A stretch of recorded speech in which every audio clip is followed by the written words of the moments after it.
بسم اللہ الرحمن الرحیم نحمدہ ونصلی علی رسولہ الکریم۔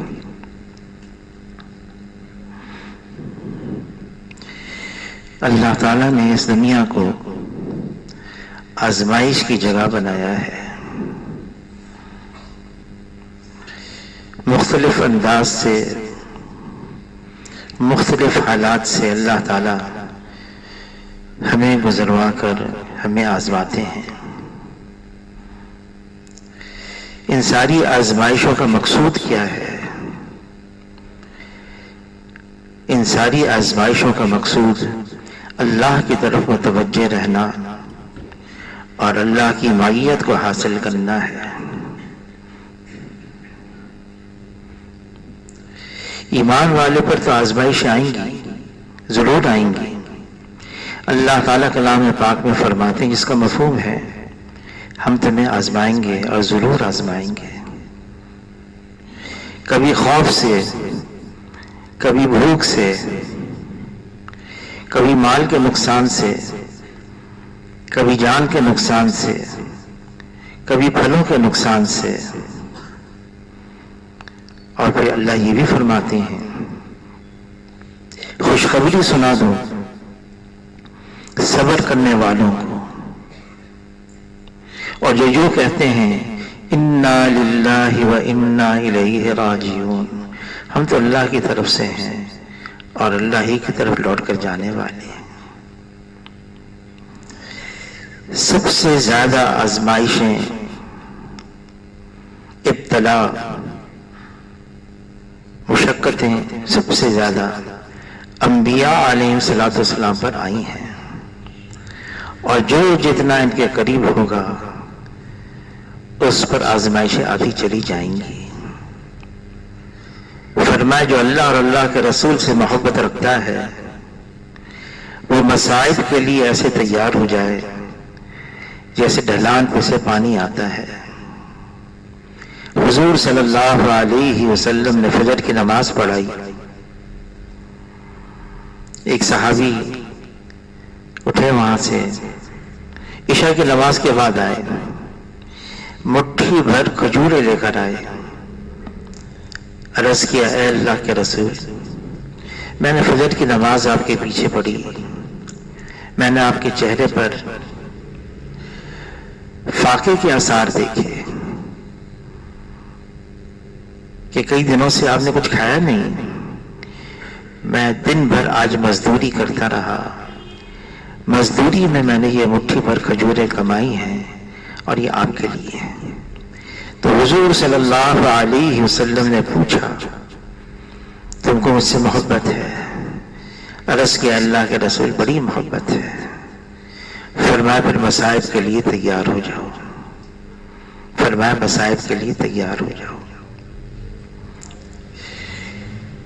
یہ مسائل، یہ مشکلات، یہ حالات، امام سلیمان دارانی رحمۃ اللہ علیہ فرماتے ہیں کہ ایک موقع پر موسیٰ علیہ السلام جنگل میں، ایک بہت اہل اللہ بڑے بزرگ تھے، دیکھا کہ وہ ان کے بدن کو درندوں نے چیرا ہوا ہے، پھاڑا ہوا ہے، بدن کے ٹکڑے ہو گئے ہیں۔ پہچان لیا ان کو، اللہ سے ہم کلام ہوئے، یا اللہ کیا ماجرا ہے؟ تو اللہ نے یہ بات پہنچائی موسیٰ علیہ السلام کو، میرے یہاں اس کا ایسا اونچا مقام، اتنا اونچا درجہ، یہ عمل کرتے کرتے اس درجے تک نہیں پہنچ سکتا تھا، تو میں نے اس کو اس میں مبتلا کیا اور اس کو اس مقام پر پہنچا دیا۔ ایک بزرگ گزرے ہیں بھائی واصف منظور صاحب، آخر میں ان کو بیماری ہو گئی تھی، کینسر ہو گیا تھا پروسٹیٹ کا، ودود کا، پھر وہ تقریباً بدن کی ہر ہڈی میں پہنچ گیا۔ آخر میں ان کو بڑی تکلیف ہوتی تھی، جب وہ کسی پسلی کے اندر پہنچتا تو اتنا تڑپتے، اتنا بے چین ہو جاتے، اتنا کرب میں آتے، مشکل میں آتے، تڑپتے تھے۔ پھر جب وہ اپنا گھر کر لیتا اس پسلی کے اندر، پھر اطمینان ہو جاتا، درد تکلیف دور ہو جاتی ہے. لیکن جب تکلیف کی حالت ہوتی تو بہت بے چین ہوتے، بہت تڑپتے. یہ ایمان کا ایک حصہ ہے. ہمیشہ اللہ سے عافیت مانگنی چاہیے، خیریت مانگنی چاہیے، سہولت مانگنی چاہیے، سلامتی مانگنی چاہیے. ایمان کے بعد یہ بہت بڑی دولت ہے، لیکن یہ ایمان کا ایک حصہ ہے. ایک بزرگ گزرے ہیں مولانا اسلم صاحب رحمۃ اللہ علیہ. انہوں نے ایک واقعہ سنا ہے، قصہ سنا ہے، اور واقعہ یہ سنا ہے کہ ایک صحابیاں تھیں اور صرف دین کی بنیاد پر انہوں نے ایک صحابی سے شادی کی، صرف دین کی بنیاد پر. حضور صلی اللہ علیہ وسلم نے فرمایا، جس کا مفہوم ہے آدمی جب نکاح کرتا ہے تو بعض لوگ مال کی وجہ سے کرتے ہیں، جیسے یہودیوں کا مزاج ہے. بعض لوگ حسن و جمال کی وجہ سے کرتے ہیں، نصرانیوں کا مزاج ہے. بعض لوگ حسب اور نسب کی وجہ سے کرتے ہیں. فرمایا تم دینداری کی وجہ سے کرنا.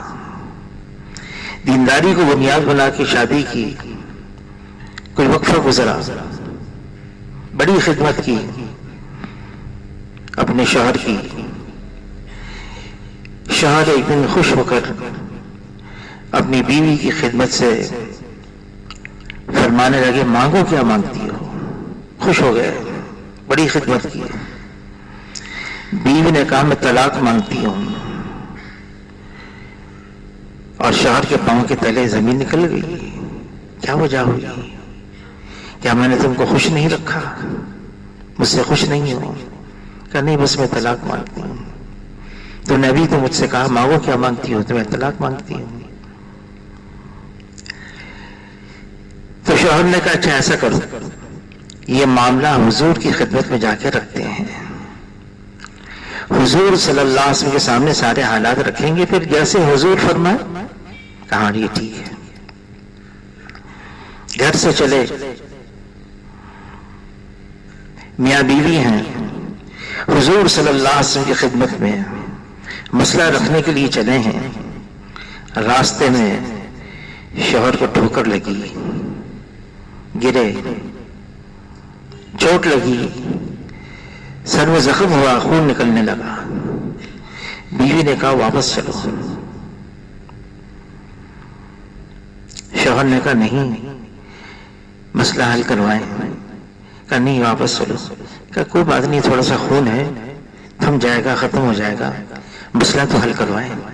کہا مسئلہ حل ہو گیا. کہا کیسے حل ہوا؟ تو بیوی کہنے لگی ایک عرصے سے میں تمہاری خدمت میں ہوں، تمہاری بیوی بن کے رہ رہی ہوں. تمہارے سر میں تو درد بھی نہیں ہوا کبھی، تم پر کوئی تکلیف نہ آئی. مجھے یہ خیال ہونے لگا کہ تم منافق تو نہیں ہو. لیکن حضور سے کے تک پہنچنے سے پہلے اللہ نے یہ بات بتا دی کہ نہیں، تم ایمان والے ہو. چلو مسئلہ حل ہو گیا. اللہ سے ہمیشہ عافیت مانگنی چاہیے، لیکن مشکلات آئیں گی اس دنیا میں، مزاج کے خلاف، طبیعت کے خلاف. صحابی فرماتے ہیں ہم نے خیروں کی خیر کو ناگواری میں پایا ہے. ہم نے خیروں کی خیر کو ناگواری میں پایا ہے. وہ خیر کیا ہے جو ناگواری کے ساتھ ہے؟ مولانا الیاس صاحب رحمۃ اللہ علیہ کے ملفوظات میں ہے، پھسوڑے آتے ہیں، اٹکاوے آتے ہیں دہش کے دہانے کھلوانے کے لیے. اللہ دینا چاہتے ہیں، اللہ کے دینے کا یہی انداز ہے. تھوڑی سی مشکل، تھوڑی سی مشقت، تھوڑی سی تکلیف، تھوڑی سی ناگواری، تھوڑی سی آزمائش آتی ہے، لیکن اس کے بعد پھر کیا ہے؟ وہ بعد میں کیا ہے؟ ایک صحابیاں حضور صلی اللہ علیہ وسلم کی خدمت میں آئی، حبشن تھی، رنگ کالا تھا اس کا. عرض کیا اے اللہ کے رسول میں آپ سے دعا کروانے آئی ہوں. مجھے مرگی کا دورہ آتا ہے اور میں عورت ذات ہوں، صدر بھی کھل جاتا ہے. میں اس لیے آئی ہوں آپ کی خدمت میں، آپ دعا کریں یہ دورہ ختم ہو جائے، یہ مرگی کا دورہ مجھ پر نہ آئے، یہ بیماری دور ہو جائے. حضور صلی اللہ علیہ وسلم نے فرمایا جس کا مفہوم ہے میں دعا مانگ سکتا ہوں اور میں مانگوں گا تو قبول بھی ہو جائے گی، لیکن میں تم سے ایک بات کرتا ہوں، میں دعا مانگوں اور تمہاری یہ بیماری دور ہو جائے، یا تم اس بیماری پر صبر کرو اور اس کے بدلے میں اللہ تمہیں جنت عطا فرما دے. مجھے بتاؤ تم کیا چاہتی ہو؟ اب صحابہ اکرام رضوان اللہ علیہم اجمعین، مرد ہو یا عورت ہو، جوان ہو یا بوڑھا ہو، حضور کی صحبت یافتہ اس صحابیہ نے کہا اے اللہ کے رسول میں جنت مانگتی ہوں، میں صبر کر لوں گی، میں جنت مانگتی ہوں. پھر کہا اے اللہ کے رسول بس اتنی دعا تو مانگ لیں، میں عورت ذات ہوں، جب دورہ آئے تو میرا صدر نہ کھلے. حضور صلی اللہ علیہ وسلم نے فرمایا جس کا مفہوم ہے ہاں یہ دعا مانگ لیتا ہوں. دعا مانگی، اس کے بعد جب بھی اس پر مرگی کا دور آیا اس کا صدر کبھی بھی نہیں کھلا. کیا ترغیب ہے! دنیا کے اندر صبر کرو، حالات آئیں گے، مشکلات آئیں گی، ناگواری آئیں گی، اس کا حل بتایا صبر کر لو. بشر الصابرین، خوشخبری دو ان کو، اللہ فرما رہے ہیں یہ تو آخرت میں جنت ملے گی، دنیا میں کیا ملے گا؟ اللہ تعالیٰ فرمایا ان اللہ مع الصابرین، میں ساتھ ہو جاؤں گا. جس کو اللہ مل جائے، جس کے ساتھ اللہ ہو جائے، اس کو کس بات کا غم ہے؟ پھر فرمائے جس نے اللہ کو پا لیا اس نے سب کچھ پا لیا، اور جس نے اللہ کو کھو دیا اس نے سب کچھ کھو دیا. اللہ مل گئے، یہ کائنات اللہ کی ہے، اس کو اللہ نے بنایا ہے، پھر اس کا نظام بھی اللہ چلا رہے ہیں. یہاں جو کچھ ہے اللہ کی طرف سے ہے. جتنی مخلوقات ہیں جن کو اللہ نے بنایا ہے سب پر اللہ کا کلی اختیار اور کامل تصرف ہے، ساری مخلوقات پر. اس دنیا میں ایک پتا بھی اللہ کے حکم کے بغیر ہل نہیں سکتا ہے. جو کچھ ہے اللہ کی طرف سے ہے. ہمیں کہا گیا ہے صبر کرو. انسان کی طبیعت میں اللہ نے ایک بات رکھی ہے، وہ بات کیا ہے؟ ناگواری آتی ہے، مشکل آتی ہے، اس کا بدن، اس کا جسم اس کو سہ جاتا ہے، اس کو ضبط کر لیتا ہے. لیکن حضور صلی اللہ علیہ وسلم فرماتے ہیں اس کا مفہوم ہے صبر تو اس وقت کا ہے جب یہ موقع آیا، جب یہ حادثہ پیش آیا، جب یہ واقعہ ہوا، جب اس پر ناگواری آئی، اس موقع کا ہے صبر. بعد میں تو طبعی طور سے وقت گزرنے کے ساتھ ساتھ اس کا اثر بھی زائل ہو جاتا ہے، آدمی کو صبر آ ہی جاتا ہے. اس موقع کا ہے صبر. شوہر کا انتقال ہو گیا، بہت پریشانی، بے چینی، اضطراب. حضور صلی اللہ علیہ وسلم تشریف لائے، تسلی دی، صبر کی تلقین کی. عرض کیا اے اللہ کے رسول صبر نہیں ہو رہا. پھر ترغیب دی صبر کرو. حضور صلی اللہ علیہ وسلم اپنے گھر تشریف لے آئے. کچھ دیر کے بعد وہ بھی گھر آئیں، عرض کے اللہ کے رسول صبر آ گیا۔ فرمایا جس کا مفہوم ہے صبر تو اس وقت کا ہوتا ہے، صبر تو اس وقت کا ہوتا ہے۔ کیا کرے آدمی؟ ضبط کر لے، سہ جائے، اللہ کی طرف متوجہ ہو جائے، یہ اللہ کی طرف سے آیا ہے، یہ حال اللہ کی طرف سے آیا ہے۔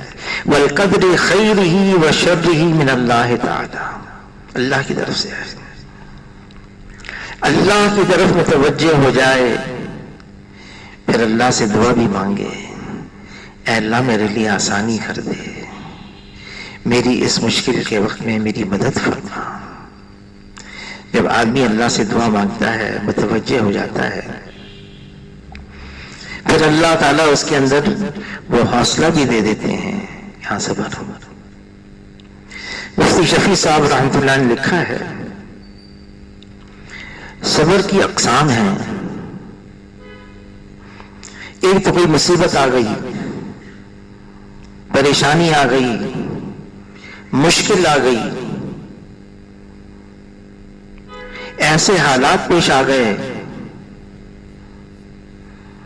ناگواری کے، اس پر صبر کرنا ہے۔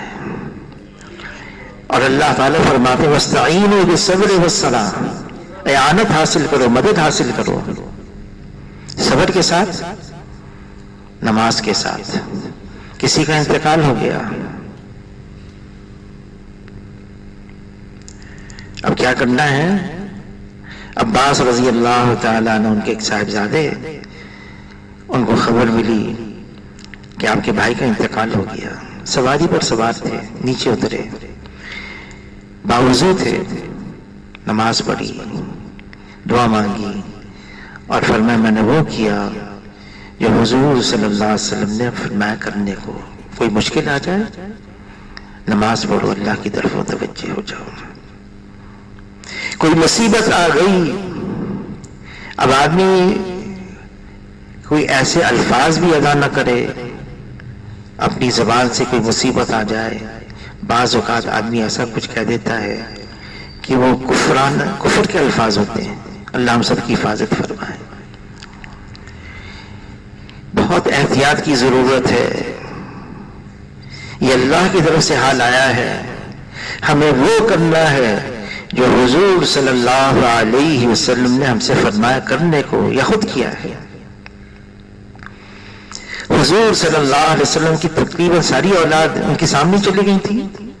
ہاں، فاطمہ رضی اللہ تعالیٰ عنہ کے بعد اللہ نے ان کو بلایا، باقی تقریباً ساری اولاد اللہ نے ان کے سامنے لے لی۔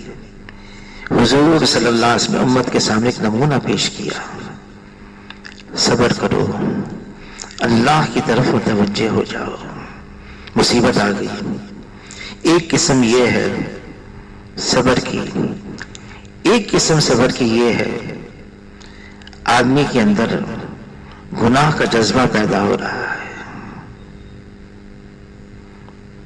اللہ کی نافرمانی کا، خواہشات کے پورا کرنے کا، جی چاہی کو پورا کرنا ہے، جی میں یہ بات آ رہی ہے، یہ گناہ ہے، خوب شدت سے تقاضا اٹھا ہے اندر۔ اب یہ گناہ سے اپنے آپ کو روکتا ہے، اللہ نے منع کیا ہے، اللہ کے رسول نے منع کیا ہے۔ جس شدت سے اندر سے تقاضا اٹھا ہے، یہ اسی شدت سے اس کو روکتا ہے، دباتا ہے۔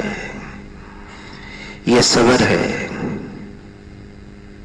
صبر عن المعاصی۔ اور یہ صبر نفس کی مخالفت، نفس کا مجاہدہ۔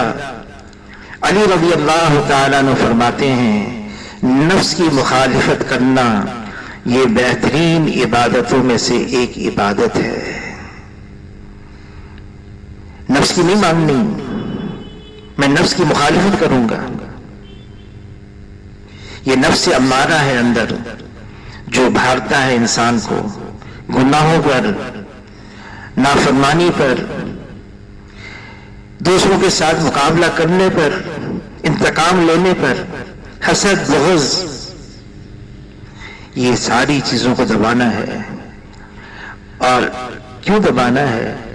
کہ اللہ اور اللہ کے رسول نے فرمایا اس کو دباؤ، اس سے بچو، اس سے رکو.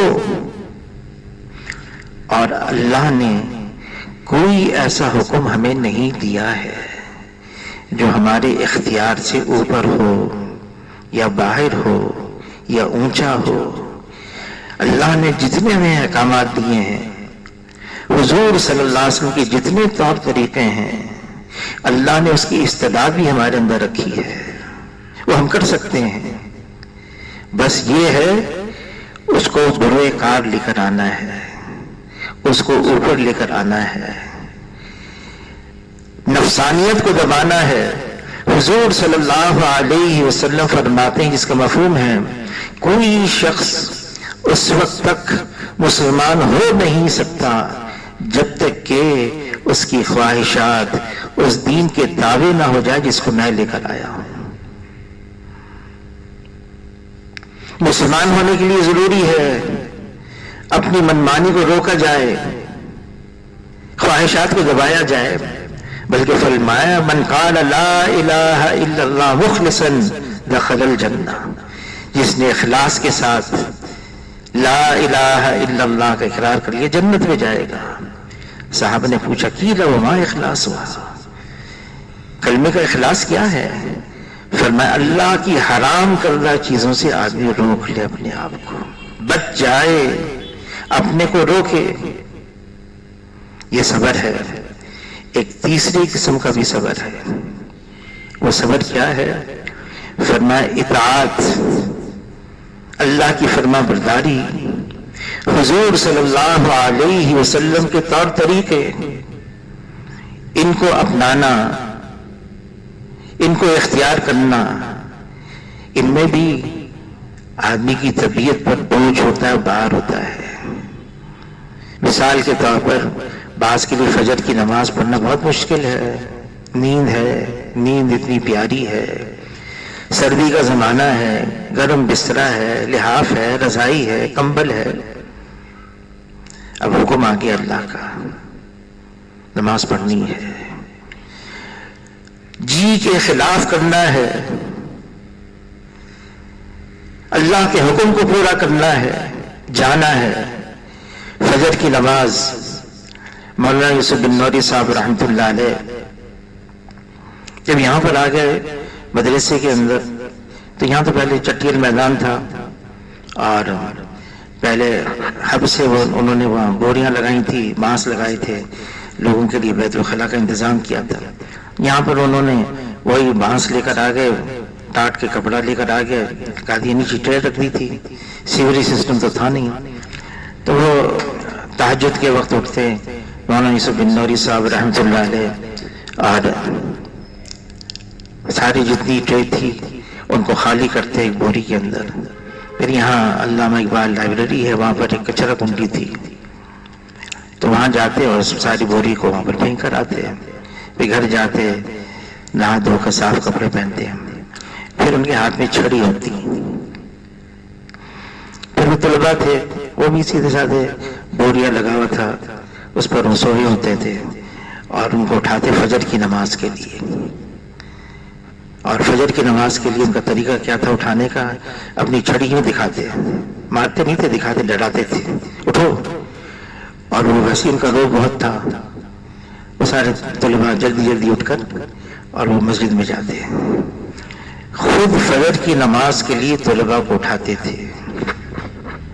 عمر رضی اللہ تعالیٰ عنہ امیر المومنین بن گئے، خلیفہ وقت ہیں، فجر کی نماز پڑھاتے، اور نماز پڑھانے کے بعد پھر دیکھتے کون آیا ہے کون نہیں آیا.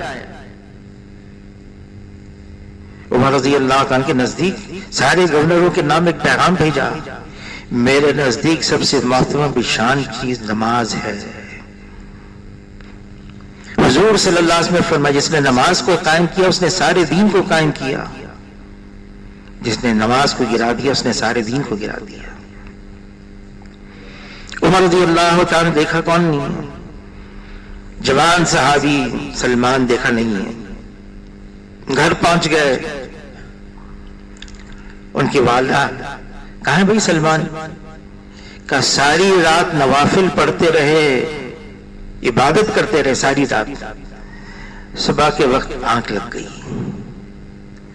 فرمایا جس کا مفہوم ہے عمر رضی اللہ تعالیٰ عنہ نے، میں ساری رات سوتا رہوں اور فجر میں مسجد میں جا کر جماعت کے ساتھ شریک ہوں، یہ زیادہ مجھے بہتر پسند ہے۔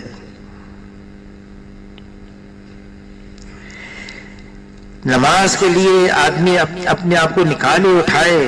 اب ظہر کا وقت ہے، خوب کاروبار کا وقت ہے، عصر کا وقت ہے، کاروبار بہت تیزی پر ہے، کیسے چھوڑوں میں؟ بیت اللہ کے اندر طواف کر رہا ہے، 3 چکر ہو گئے، 4 چکر ہو گئے، اقامت ہو گئی۔ اب حکم یہ ہے اپنے طواف کے چکر چھوڑو اور نماز میں شریک ہو جاؤ۔ طواف تو صرف بیت اللہ میں ہوتا ہے، طواف چھوڑنے کا حکم ہے نماز کے لیے۔ جماعت کھڑی ہو گئی تو جب کاروبار کر رہے ہیں، کسی اور کام کے اندر مصروف ہیں، نماز کا وقت ہو گیا، اقامت ہو رہی ہے، اب تو چھوڑنا ہی ہے اور نماز میں شریک ہونا ہے۔ یہ جو نفس پر بار ہوتا ہے، نفس پر بوجھ آتا ہے، وہ کرتا ہے نفس کی مخالفت۔ یہ طاعت پر صبر ہے، معصیت پر، اس کو دبانے پر، اطاعت پر۔ طبیعت نہیں چاہ رہی ہے پھر بھی کر رہا ہے۔ پھر حضور صلی اللہ علیہ وسلم کی اتباع میں آدمی زندگی گزارے، ماحول، معاشرہ ایسا نہیں ہے، پھر بھی آدمی کرتا ہے۔ وہاں پر کینیڈا کے اندر سن فرانسسکو میں مدینہ منورہ کا ایک طالب علم تھا، اب تو خیر وہ انجینئر بن گیا، بڑی عمر ہو گئی ان کی۔ تو اس وقت طالب علم تھے، پڑھ رہے تھے، تو وہ ایسا لباس پہنتے جاتے تھے، سر پہ عمامہ بھی ہے، چہرے پہ داڑھی بھی ہے، اپنا وہ لمبا جو عربوں کا لباس ہوتا ہے اس میں۔ تو وہاں پر گشت کرتے کرتے ایک نے کہا کہ آپ اس لباس میں ہیں یہاں پر، آپ کو شرم تو آتی ہوگی سارے دوسرے لباس میں۔ تو اس نے کہا جب وہ سامنے وہ آدھا لباس پہنا ہوا ہے اس کو شرم نہیں آ رہی، میں تو سنت کے لباس میں، تم مجھ سے پوچھ رہے ہو اور کہہ رہے ہو کہ تم کو شرم نہیں آ رہی۔ یہ تو فخر کی بات ہے، اللہ نے حضور کی اتباع میں زندگی گزارنے کی توفیق دے دی، ہمارا کیا کمال ہے اس میں؟ آدمی صبر کرے، صبر ایک ایسا ہتھیار ہے جس کو اس پر قدرت مل گئی اللہ کی طرف سے، یہ ہنر آ گیا، ناگواری پر، نفس کی مخالفت پر اس کو صبر کرنا آ گیا، اب دنیا کی کوئی طاقت اس کو شکست نہیں دے سکتی، جیت ہی جیت ہے اس کی، اس کو صبر کرنا آ گیا۔ صبر کہاں سے ملے گا؟ جب آدمی دنیا کی بے حیثیت ہونا اس کے سامنے ہوگا، دنیا کی کیا قیمت ہے، دنیا کی کیا حیثیت ہے، دنیا کی زندگی چاہے جتنی ہو جائے آخر اس کا اختتام ہے، جانا ہے۔ ابو دردہ رضی اللہ تعالیٰ عنہ کی ایک عادت تھی، جنازہ دیکھتے تو یوں کہتے یہ جانے آپ پہلے جانے والے ہیں پیچھے آنے والے ہیں، یوں کہتے یہ پہلے جانے والے ہیں پیچھے آنے والے ہیں، یہ پہلے جانے والے ہیں پیچھے آنے والے ہیں۔ ایک جنازے پر کسی نے ان سے پوچھا یہ کس کا جنازہ ہے؟ کہا تمہارا جنازہ ہے۔ پھر کیا اگر تمہیں برا لگے تو یہ میرا جنازہ ہے۔ اس وقت یہ یاد کرو کہ مجھے بھی مرنا ہے۔ جب آدمی کے اندر یہ بات آتی ہے دنیا کی زندگی کا تو اختتام ہے، جانا ہے، یہاں کی ہر چیز چھوٹنے والی ہے، ہر چیز. اگر مشقت ہے یہ بھی ختم ہو جائے گی، اگر تکالیف ہیں دنیا کی یہ بھی ختم ہو جائیں گی. حضور صلی اللہ علیہ وسلم نے انصار مدینہ سے فرمایا کہ دیکھو ایک وقت آئے گا دنیاوی اعتبار سے تمہیں پیچھے رکھا جائے گا، دنیاوی اعتبار سے تمہیں پیچھے رکھا جائے گا. مطالبہ مت کرنا، صبر کرنا، صبر. پھر یوں فرمایا، پھر حشر کے میدان میں حوض کوثر پر آ کر مجھ سے مل لینا، تمہارے اس صبر کا بدلہ میں دلوا دوں گا. بعض نے بڑی مشقتیں اٹھائیں دنیا کے اندر. عمار ابن یاسر رضی اللہ تعالیٰ عنہ، ان کے والدین کو شہید کر دیا گیا، ان کو بڑی مشقت میں ڈالا، تکلیفیں پہنچائی گئی. کس کے لیے؟ ایمان کی وجہ سے. حضور صلی اللہ علیہ وسلم کا ایک دفعہ گزر ہوا، ان پر بڑے جو انبار مصیبت کے ٹوٹے ہوئے تھے.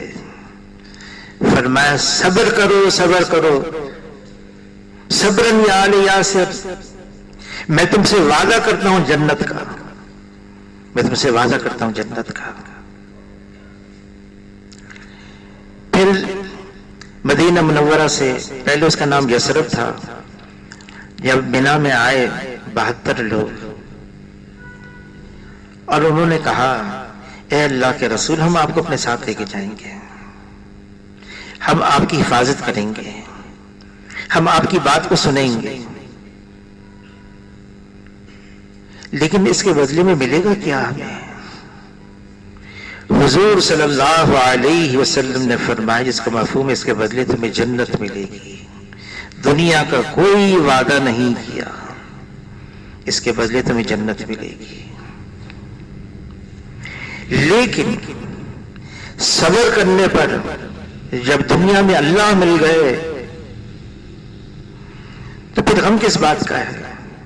اللہ کے نام کے بغیر کوئی کام پورا نہیں، اور اللہ کی مدد کے بغیر کوئی کام آسان نہیں، اور اللہ کی اطاعت کے بغیر زندگی خوشگوار نہیں ہے، اور اللہ کے ذکر کے بغیر دلوں کو اطمینان نہیں ہے، اور اللہ کی حفاظت کے بغیر کوئی پناہ گاہ نہیں ہے.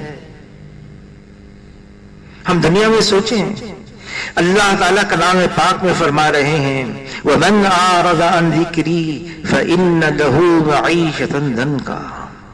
دنیا میں تم اللہ کو چھوڑ کر زندگی گزارو، مال بھی ہے، نقش بھی ہیں، چیزیں بھی ہیں، عہدے بھی ہیں، منصب بھی ہے، ہر خواہش کے پورا کرنا بھی ہے، اللہ نہیں ہے. تو اللہ کیا فرما رہے ہیں؟ زندگی پریشانی والی ہوگی، زندگی مصیبت والی ہوگی، زندگی تنگ ہو جائے گی. ظاہری اسباب سب کچھ ہیں، اللہ نہیں ہے، زندگی تنگ ہے. یہ کون نظام چلا رہا ہے؟ اللہ کے علاوہ کون ہے؟ ہم خود سوچیں، وہ کون ہے جو ہماری مصیبت کو عافیت سے بدلتا ہے؟ وہ تو اللہ ہے. وہ کون ہے جو ہماری بیماری کو صحت سے بدلتا ہے؟ وہ اللہ ہے. وہ کون ہے جو نیکی کرنے والے کو اچھا بدلہ دیتا ہے؟ وہ اللہ ہے. وہ کون ہے جو توبہ کرنے والے کی توبہ قبول کرتا ہے؟ وہ اللہ ہے. قبضہ تو اللہ کا ہے، فیصلہ اللہ کا ہے، حکم اللہ کا ہے، غلبہ اللہ کا ہے.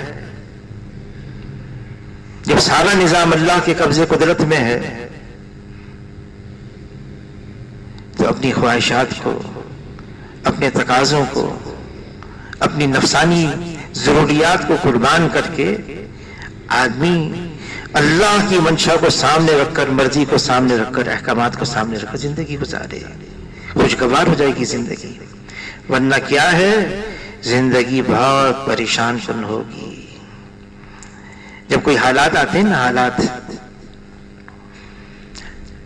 ناسازگار حال آ گیا، اگر اس سے مصیبت بڑھ رہی ہے، اس سے پریشانی اور اس میں اضافہ ہو رہا ہے، تو سمجھ لو یہ کسی گناہ کی وجہ سے ہے. اگر کوئی حال آیا ہے،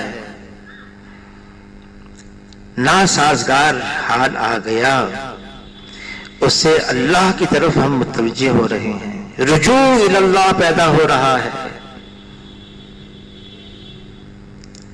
تو سمجھ لو یہ اللہ کی طرف سے کوئی ابتلا ہے، آزمائش ہے، اور اللہ تعالی ہمیں اپنی طرف متوجہ کرنا چاہتے ہیں. اللہ ہمیں اپنی طرف متوجہ کرنا چاہتے ہیں، اور اللہ یہی فرمانے کلام پاک میں دنیا میں چھوٹی چھوٹی مشکلات بھیجتا ہوں تاکہ تم اللہ کی طرف رجوع کرو، متوجہ ہو جاؤ، اللہ سے مانگو، نافرمانی اللہ کی چھوڑ دو. جب آدمی گناہ کرتا ہے تو ظاہر ہے اس گناہ کی وجہ سے اللہ کی سے دوری پیدا ہو جاتی ہے.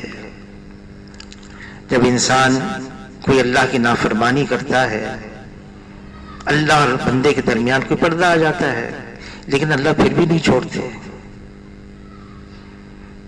یہ نہیں کہ چل جاؤ، تمہاری جہاں تم جانا چاہو چلے جاؤ، ایسا نہیں ہے. اللہ تعالیٰ پھر کیا کرتے ہیں؟ اپنے بندے کو توبہ کی توفیق دیتے ہیں،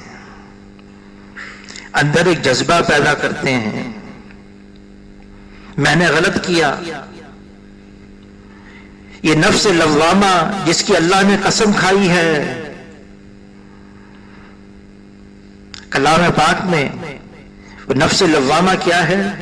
جب نفس اندر سے تقاضا کرتا ہے، غلط مشورہ دیتا ہے، گناہ کی طرف راغب کرتا ہے، ہو بھی جاتا ہے، اس کو افسوس ہوتا ہے، شرمندگی ہوتی ہے، ندامت ہوتی ہے، یہ ملامت کرتا ہے اپنے آپ کو، میں نے کیوں کیا؟ اس کی اللہ نے قسم کھائی ہے، یہ نفس لوامہ. حاجی صاحب فرمانے لگے، حاجی عبدالوہاب صاحب مرحوم رحمۃ اللہ علیہ فرمانے لگے، جب آدمی سے گناہ ہوتا ہے، توبہ کرتا ہے نا، پھر اللہ اس کی توبہ قبول بھی کرتے ہیں، پھر اسے گناہ ہو جاتا ہے، پھر توبہ کرتا ہے، پھر گناہ ہوتا ہے، پھر توبہ کرتا ہے. فرمایا حاجی صاحب نے یہ بھی ولایت کا ایک درجہ ہے، اس کو اواب کہتے ہیں، یہ اوابین میں سے ہے. حدیث پاک کا مفہوم ہے، اگر اس زمین پر گناہ کرنے والے ختم ہو جائیں، اللہ کی نافرمانی کرنے والے ختم ہو جائیں، اللہ ایسی قوم کو پیدا کریں جو گناہ کر کے توبہ کرے، اللہ سے معافی مانگے. اس میں گناہ کرنے کی ترغیب نہیں، اس میں توبہ کرنے کی ترغیب ہے. رجوع کرو اللہ کے سامنے، معافی مانگو، توبہ کرو، چاہے کیسے ہو. اگر تم یوں کہتے ہو میں نے تو کئی دفعہ توبہ کر لی ہے، ہر دفعہ میں اس کو توڑ دیتا ہوں، میں نے بہت دفعہ کی ہے، اللہ کے دربار میں نا امیدی نہیں ہے، مایوسی نہیں ہے. یہ مایوسی، نا امیدی، مولانا یوسف صاحب رحمۃ اللہ علیہ کے ملفوظات میں یہ مایوسی کفر ہے. کسی نے کہا بازا بازا ہراچ ہستی بازا، گر کافر و گبرو بت پرستی بازا. تم کوئی ہو، کیسے ہو، تم پھر بھی توبہ کر لو، پھر اللہ سے معافی مانگو. این در گئے ماں در گئے نومیدی نیست. اللہ کے دربار میں نا امیدی ہے ہی نہیں. گر صد بار توبہ شکستی بازا. تم کہتے ہو میں نے 100 دفعہ توبہ کر کے اس کو توڑ دیا، پھر توبہ کرو، پھر ایسے ہو جاؤ گے جیسے تم نے گناہ کیا ہی نہیں. حدیث پاک کا مفہوم ہے، جو واقعی سچے دل سے توبہ کرتا ہے، دل سے نادم ہو جاتا ہے، سچے دل سے، وہ ایسا بن جاتا ہے جیسے اس نے کیا ہی نہیں، اسے گناہ ہوا ہی نہیں.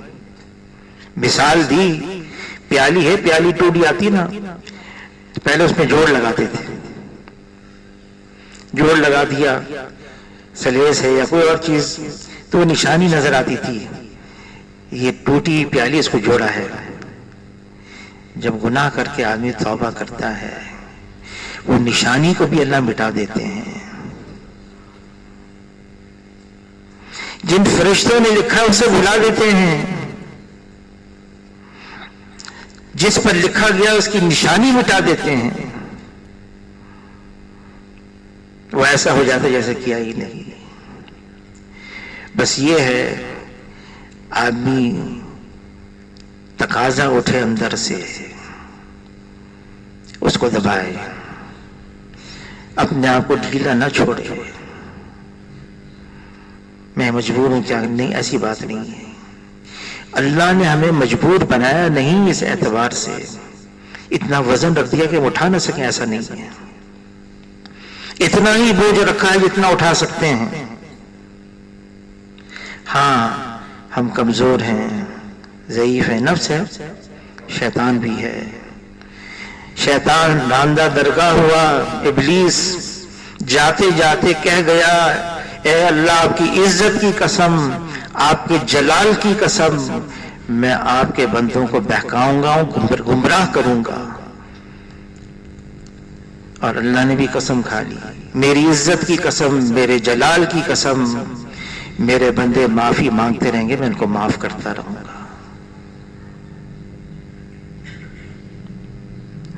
ماحول بہت بگڑ گیا ہے, حالات ایسے ہو گئے ہیں, آلات ایسے آ گئے ہیں, لیکن اپنے آپ کو روکنا ہے, بچا کے رکھنا ہے.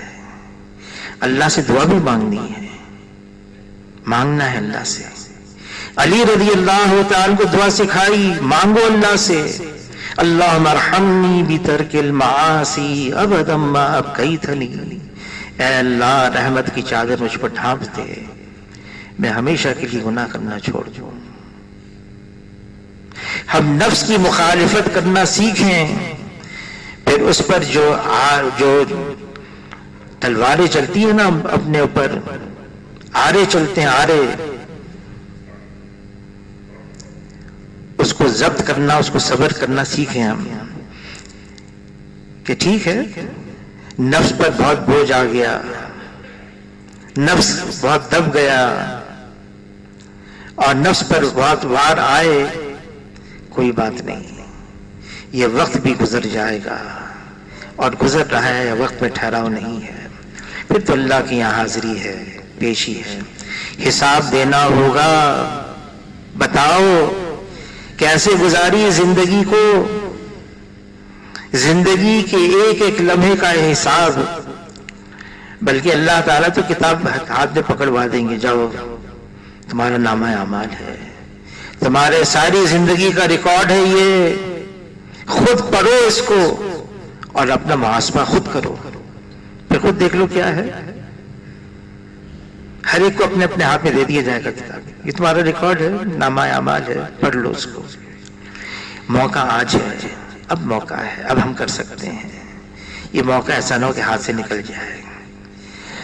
وقت گزر رہا ہے, تیزی سے گزر رہا ہے, ہمیں جو کچھ کرنا بھی کرنا, ورنہ حشر کے میدان میں درخواست پیش کریں گے, اے اللہ ایک موقع اور دیا جائے, ہمیں لوٹا دیا جائے. اب کہ ہم تیاری کریں گے, اچھے عمل کر کے آئیں گے, ہم گناہوں سے اپنے آپ کو بچا کے رکھیں گے, ہمیں موقع دیا جائے. تو اللہ تعالیٰ فرمائیں گے پہلے بھی موقع ملا تھا, اگر ابھی بھی موقع ملے تو پھر وہی کرو گے جو پہلے کر کے آئے ہو. اور ان سے فرشتے پوچھیں گے کیوں تم جب دنیا سے آئے ہو تم نے کیوں نہیں اپنے آپ کو بچا کے رکھا؟ تو یوں کہیں گے انا موقنون, یقین والے ابھی بنے ہیں. سنتے تھے دنیا میں جہنم ہے, ہاں, اور اس کی آگ ہے, اللہ کا عذاب ہے, سنتے تھے, یقین نہیں تھا. آج موقع ہے ہمارے پاس, اللہ تعالیٰ ہم سب کو قبول فرما لے. دعائیں مانگے اپنے لیے بھی, اپنے ساتھیوں کے لیے بھی, اللہ تعالیٰ ہم سب کے لیے آسانی فرمائے. آئندہ انشاءاللہ اجتماع ہے, کراچی کا اجتماع میں ہوں گے انشاءاللہ. پھر اجتماع کے بعد جو جمعہ آئے گا اس میں بھی ملاقات ہوگی انشاءاللہ.